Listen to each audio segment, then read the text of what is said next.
What should an agency owner be doing if they're looking to get serious about selling and growing their agency with sales? A couple things. One is I think you really got to dial in who you serve, right? Whether that's an industry or it's a business at a certain level revenue wise, or it's a certain space that you really solve a problem for. So that could be an industry, it could be a certain buyer persona, that could be whatever. So I think the first thing is you got to know who you serve. That makes everything easier, makes your marketing easier, makes your messaging easier, makes your offer creation easier. It's why what I do applies to 15 industries, but I only work with agencies for the most part. And so I've picked my niche strategically because I know that my TAM can support us. We could probably do 50 million, not saying we're trying to get there, but we could probably do 50 million in my niche alone with what we do. Okay. And so it's really deciding who do you serve, because that makes everything easier. The second is understanding where do they spend their time? Who are the decision makers and where do they spend their time? So if you're going after a larger, let's just say a $500 million manufacturer, who makes that decision? Who is the CEO of the problem you solve? It may not be the CEO, it might, but it may not be. It might be the VP of paid, right? Or the CMO or whomever that might be, right? Who is your buyer persona inside of your ideal client? And when you decide that, where do they spend their time? Is phone a good place? Is email a good place? I would always argue phone and email should be a part of your sales campaign, more than likely. And then are they on social? If they're on social, is it LinkedIn? Are they on more like social platforms like Facebook, Instagram, Twitter? Can you hit them in the DMs there and get conversions?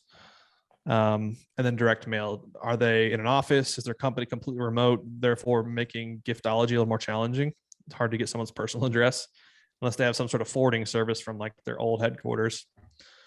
So making all those decisions, and then it's sitting down and committing to. So here's the plan I would do. If you're starting off, you're like, I want to start right now and I want to get sales right, is commit to a power hour, which the exercise I have people who I coach, I don't coach many people, but if, I have a few people that I do coach, if they're like, hey, I'm trying to really stand up sales, I say, hey, for the next 45 days, not business days, but just total 45, month and a half, what I want you to do is I want you to commit to 60 minutes every day, every business day, to making between 10 and 20 high quality touch points on a list of 100 to 250 people, right? So I want you to sequentially work through every morning, emphasizing no matter what, I owe this, right? Like I owe this 60 minutes.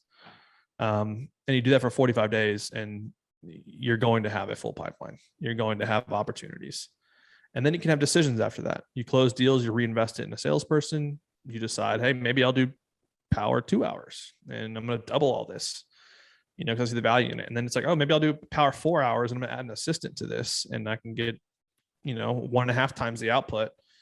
Right. And so that's what I'd say. Start with 60 minutes, commit to 2 to 3 platforms, whether it be phone, email, social, or direct.